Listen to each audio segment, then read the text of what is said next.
Hello and welcome to Comic Culture. I'm Terrence Dollard, a professor in the Department of Mass Communication at the University of North Carolina at Pembroke. My guest today is writer Paul Feinstein.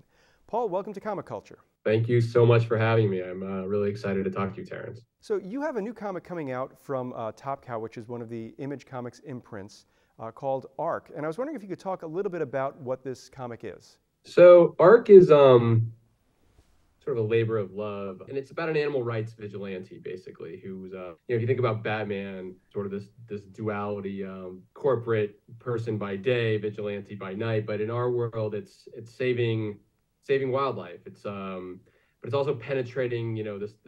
There's a global trade around ivory and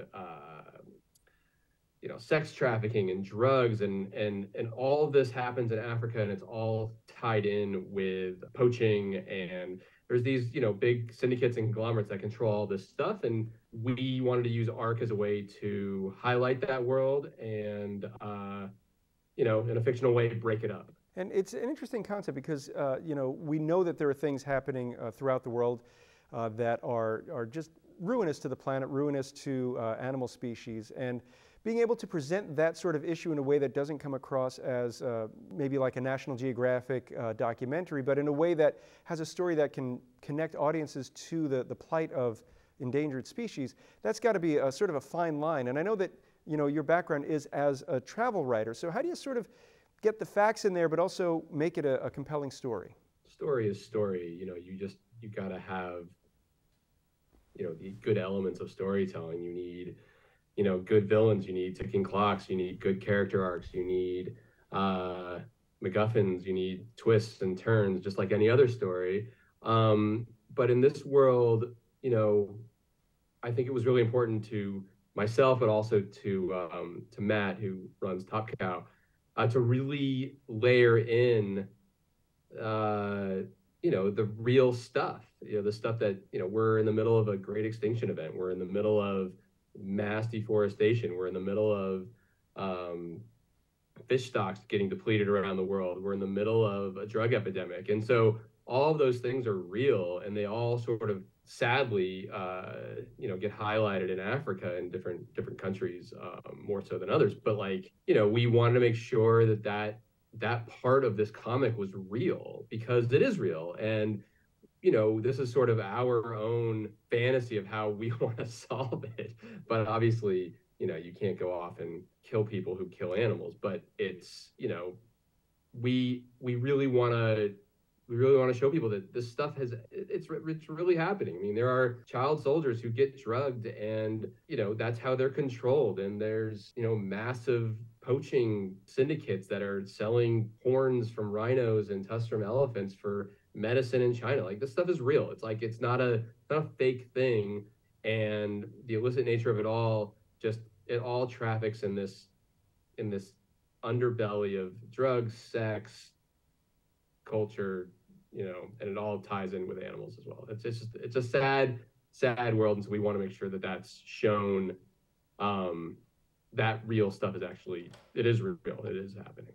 The natural world is something that we tend to, as a species, not think we're a part of, but we are an animal. We are part of the ecosystem, and what affects one species is going to have an impact on us.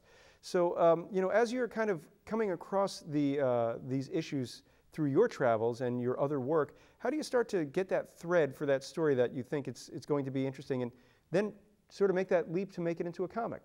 I will say that my travel writing, or just my traveling through my work, has informed my opinions.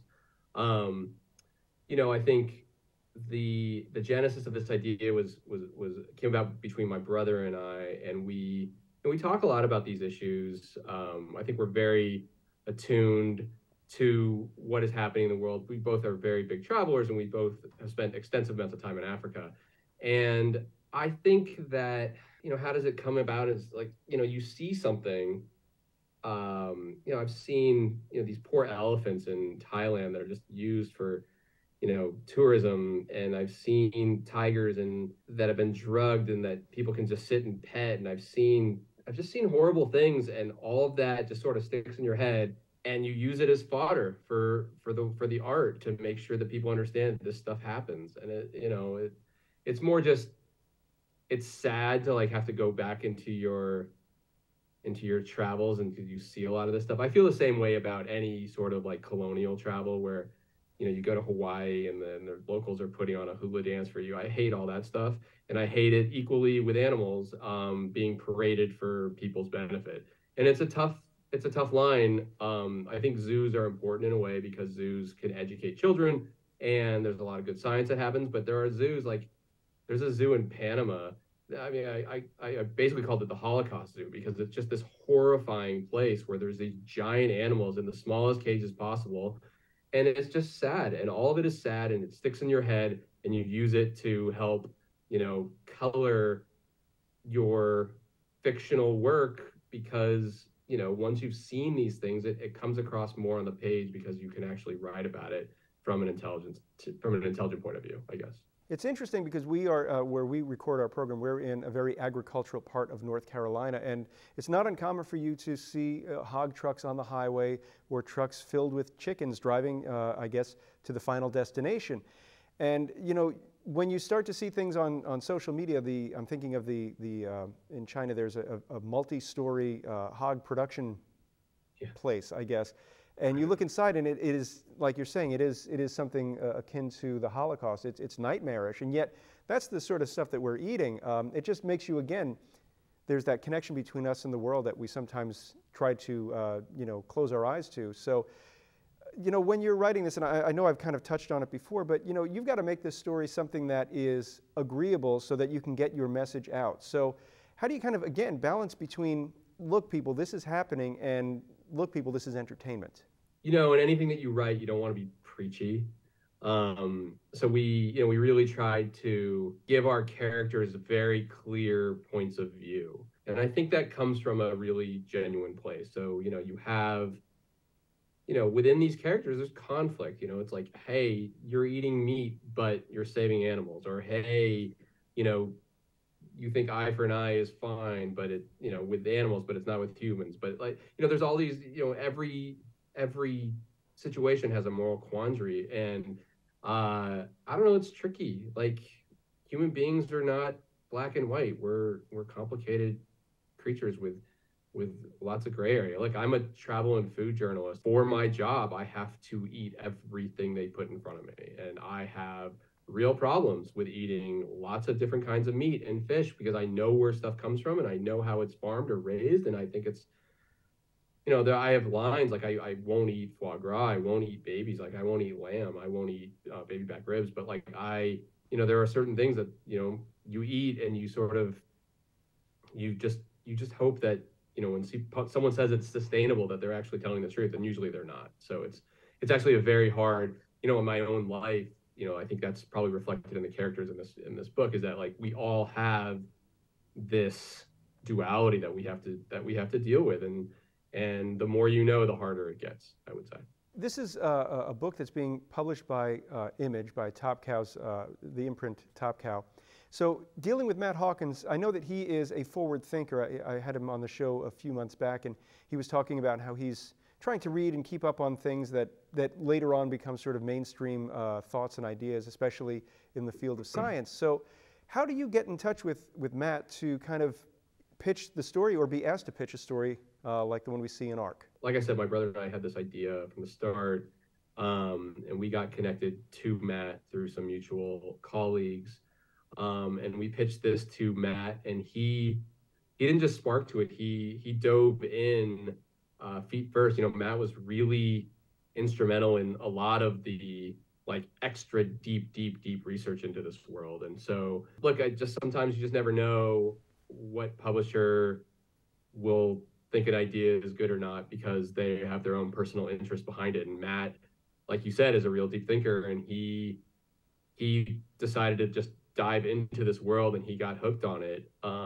And the way, you know, we were already hooked on it. We felt that, you know, other people should be as well, and it just struck a chord with him, I think, in a way that he just really got in there and found just some really unbelievable, horrifying things that really helped us write this in a way that was more true to life, I think. And I know that Matt is a great sort of mentor to help writers sort of get into writing comics, which is a different discipline, I would imagine, than writing an article for a magazine or for a website. So how did that work for you, where you were now writing in this very specific style of comic scripting?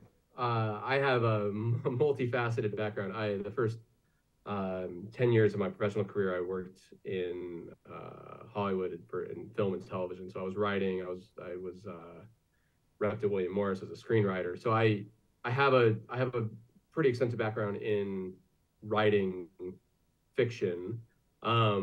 Now, as far as writing a comic book, no idea how to do it. So to Matt's credit, he put me together with Ryan Cady, who has written many comic books and is brilliant and amazing at it. And so I had the story, really fleshed out, like with the beats and the arcs and the world building. And Ryan, was able to really streamline it into comic form, because I honestly don't know how to do that.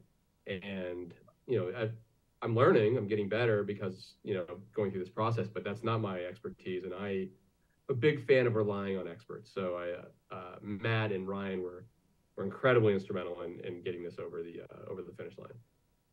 I know that a lot of folks might think that comics are sort of a one-to-one analog between screenwriting, because they're both visual mediums. And I was reading the other day, an artist was saying, comics are not storyboards; they're a different sort of medium. So is Ryan sort of giving you the, like, hey, we can take this passage here and we can break it up into 3 panels, and instead of being 3 pages, kind of get that same sort of thing? Or is it just, he's just looking at what you have and sort of doing, like, I guess, an adaptation? No, I mean, Ryan definitely just took what I had and he, I just marvel. I look at it, kind of is like a storyboard. I mean, you look at the actual script that he puts together, and it's you're, as a comic book writer, I mean, I hope I'm not speaking out of turn for him, but it's my understanding that as a comic book writer, you're writing it for the artist, because the artist needs to be able to interpret everything that's on that page and draw the thing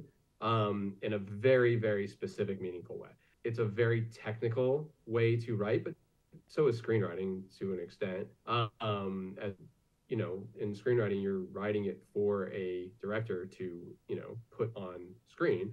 And so, it's really interesting to watch Ryan take sections of dialogue or action and break it up into 1 panel or 4 panels or however he does it, to really give the artist room to work and play. And it's just really fun to watch that process. And is this something where, again, once the story is given to the artist, are you given the chance to sort of go back and do, like, I guess, that Marvel pass where you're looking at the art and saying, the dialogue here would work better if I did this, or the art here means I don't even need the dialogue? Yeah, it was a real collaborative effort. Ryan, before it even went to the artist, Ryan, he sent over his scripts to Matt and myself, and we went through them and, tweaked things here and there. And then, yeah, it was given over to the artist. And once that comes back, you make more tweaks based on how it comes out. And I guess, to quote Matt, you sort of have until the day they hit publish to make any changes. And so that it feels a little better to know that, like, oh, we caught something right at the end, and you can adjust it in some way, shape, or form. Are you given a chance to sort of look at the book before it hits the stands and just kind of, say, I guess you've got some copies there perhaps that you can refer to. So you kind of get that sneak peek, and then, can kind of. Yeah, I got a lot of pages to edit and look at and go through to make sure that it looks good on the page, so to speak. And this story in A.R.C. is, as I recall, designed to be a one-shot. But is this something where you've left enough threads here and there that you can come back and revisit either the characters or definitely the subject matter? So we built a world that is it's not finished, and so yeah, this is really giving us a lot of credit. But if you were to take Star Wars Episode 4 and never ever had another movie, you'd be like, that was really great. Like they blew up the Death Star and everything was fine. We're good. So we have, an ending to the battle, but we don't have an ending to the war. And so If Matt and the team at Top Cow want to continue to do this, I would love to continue to do it. And it's interesting because Top Cow, they are very selective. As I said, Matt treats it almost like a boutique publisher. So when you are working with that imprint, are you thinking now that maybe there's some other idea, some other cause that you want to tap into that you can say, hey Matt, I've got this great idea? Yeah, yes and no. I'm so busy in my other professional life as a journalist. It's really hard to juggle even another idea on top of it. So I have a million, but at the moment I have a book deadline March 15th. This book's coming out in beginning of March. So I'm pretty tapped out. Deadlines are a big part of both comics and journalism, and in this case, the book that you're working on. So as a professional writer, it's not like you're waiting for the muse. So how do you kind of balance your schedule so that way you're able to do writing without feeling like you're burning yourself at both ends, but also have a life and get the writing done that you're satisfied with? I guess it depends on what stage of your career you're in. When you get to a point where you can actually say no to certain things, it's probably helpful because you can sort of judge your time better. I think there's a lot of it, I'm a freelance writer, I'm a freelance journalist, and so I don't work for a publication. So there's a lot of peaks and valleys. Like at the moment, I'm in an insane peak. I'm writing 2 books right now. I've got A.R.C. I've got a bunch of stuff. It's hard.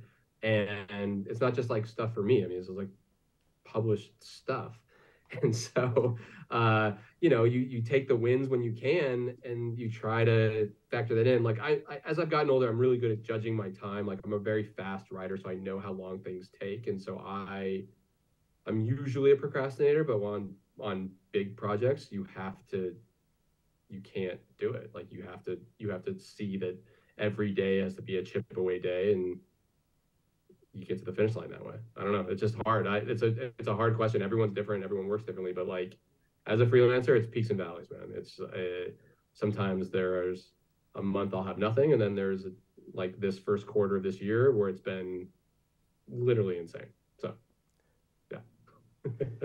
Now, I have here at the university, I teach many different television production classes, including screenwriting. And one of the things I talk about with my students is that mindset that you have to continue to write, even if it doesn't, if it's not there. Getting something on the page is better than having nothing on the page. So when you finish that first draft, is revision a really important part of what you do? I don't think I've ever just had one draft.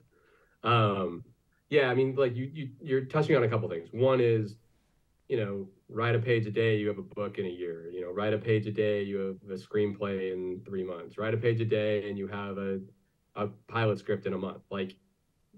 Done. Just vomit it out. It doesn't really matter. Just get it on the page, and then there's no human being in the history of writing who's ever been perfect on a first draft. It doesn't exist. So my advice to younger writers is just vomit it onto the page and get it out, because you're going to have to rewrite it anyway. No matter how good or bad you thought it was, you're going to have to rewrite it. You're just going to have to.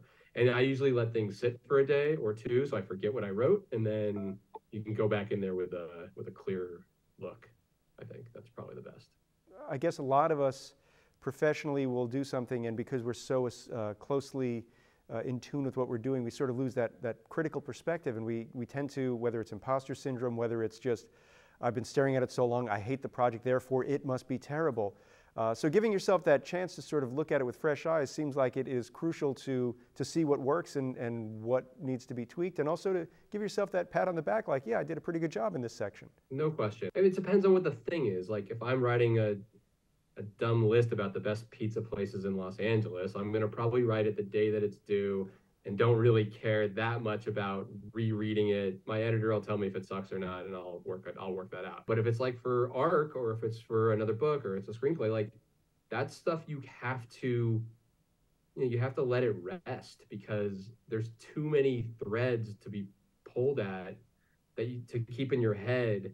If you change this one thing, it changes 6 things down the line. You can't can't keep track of it until you give it some room to breathe. And so I think the best thing to do with any bulk sized work is to let it rest and come back with fresh eyes. A day, 2 days, a week, sometimes a month. Like, you got to, because you got to forget what you did so that your brain doesn't trick you in rereading it, because your brain will trick you.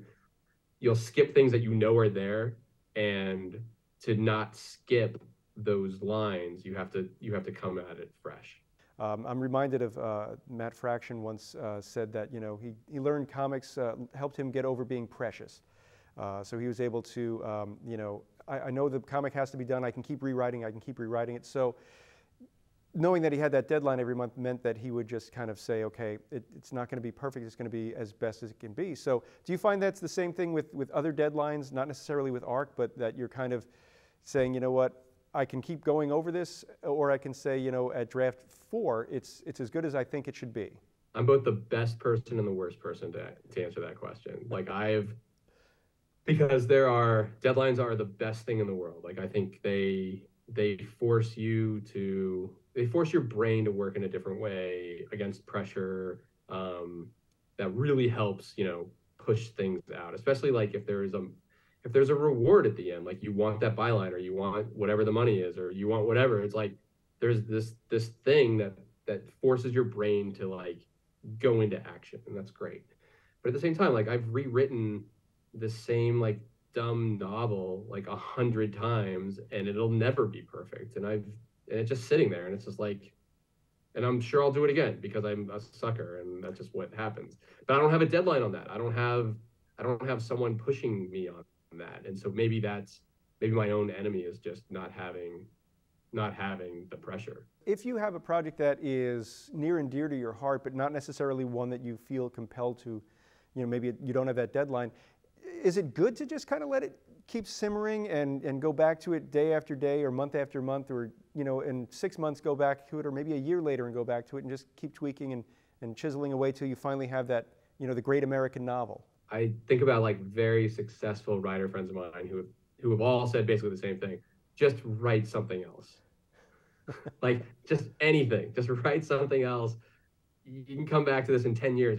If it's evergreen, like, there's no reason for it to like be now. If there's no date, you know, limit on it or something like that, then just write something else. And they're right. And I will, but I also won't, but I will. And so, like, I told you, I'm the best and worst person to talk to about that. I know for me, if I'm working on a project and, you know, you kind of hit that wall, it's always good to do something else, whether it was, you know, walking the dog or, you know. There's always something better. Yeah, just do something else and let your brain sort of work in the background and kind of figure out what's working and what's not working. When you're working on a new character or something, you know, that's maybe going to be the next story, you know, and you are kind of looking at a project that you're working on, how do you know not to put it in that project? And, you know, is there ever a temptation with a great idea to sort of fold it into something because now it's going to be two great ideas that taste great together, or is it going to be, you know, something where you know that this is a wholly and separate thing, and I'm just going to get that blank sheet of paper out? There's no one answer to that question. It all depends on the thing. You know, like, sometimes I've folded into previous things that are great. I mean, I don't know. I think I never understand writers who say they read nothing because they don't want to like taint their own ideas. I think it's insane. I read as much as I possibly can about as many subjects as I possibly can, because the second you stop learning about new stuff, I think your writing dies. And so every day I'm reading, you know, I listen to podcasts, I read newspapers, I read magazines, I read books, I watch movies. I try to consume as much content as possible, because I just think it makes me smarter and it makes me a better writer. Sometimes it makes me jealous, and sometimes it inspires me, and sometimes it makes me realize, like, that's all this was. Like, that's not good enough. I'm way better than that, or whatever it may be. But I just think, like, yeah, again, there's no one answer to that question. It's just, you just have to be able to absorb stuff to make your own stuff better. That's all. Well, Paul, they're telling us that we are out of time. Is there a website or someplace on social media that the audience could find you? My website is mrpaulfeinstein.com, but that's MR, not MISTER. And all my social media is the same, MR Paul Feinstein, at Mr. Paul Feinstein on Instagram, Twitter, Facebook, whatever. wherever you want to find me. Well, Paul, I'd like to thank you for taking time out of your schedule to talk with me today. I'd like to thank you at home for watching Comic Culture. We will see you again soon.